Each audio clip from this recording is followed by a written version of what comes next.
การใช้จริงกับผู้ป่วยจริงๆที่เป็นโรคเบาหวานใช่ค่ะเป็นยังไงบ้างครับให้อาจารย์เล่าให้ฟังนิดนึงก็ในส่วนของผู้ป่วยที่รับผลิตภัณฑ์เสริมอาหารตัวนี้ไปก็พบว่าได้ผลในทางที่ดีขึ้นเห็นผลภายใน2เดือนหรือ8สัปดาห์ค่ะก็ไม่นานเลยประมาณสักแป๊บเดียวก็เห็นผลก็คือน้ำตาลเนี่ยลดลงมาอยู่ในระดับเกณฑ์ปกติเลยค่ะแต่ว่าข้อดีคือว่ามันจะไม่ได้ลดอย่างต่อเนื่อง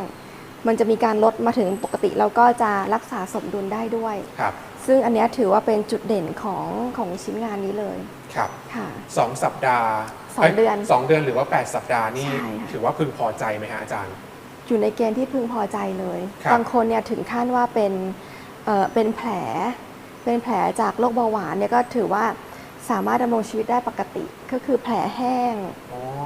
ได้เลยค่ะสำหรับผู้ป่วยที่ได้รับกับยาไปช่วยให้ชีวิตเขาดีขึ้นคุณภาพชีวิตของเขาดีขึ้นใช่ค่ะใช่มีผลข้างเคียงอะไรไหมฮะสำหรับผลิตภัณฑ์ตัวนี้เท่าที่ทำการศึกษาเนี่ยตอนนี้ยังไม่มีครับเพราะว่าอย่างที่บอกไปคือมันเป็นผลไม้หรือเป็นสมุนไพรของเรานี่เองเหมือนกับเรากินผลไม้เนี่ยค่ะเพราะฉะนั้นเนี่ยค่อนข้างมีความปลอดภัย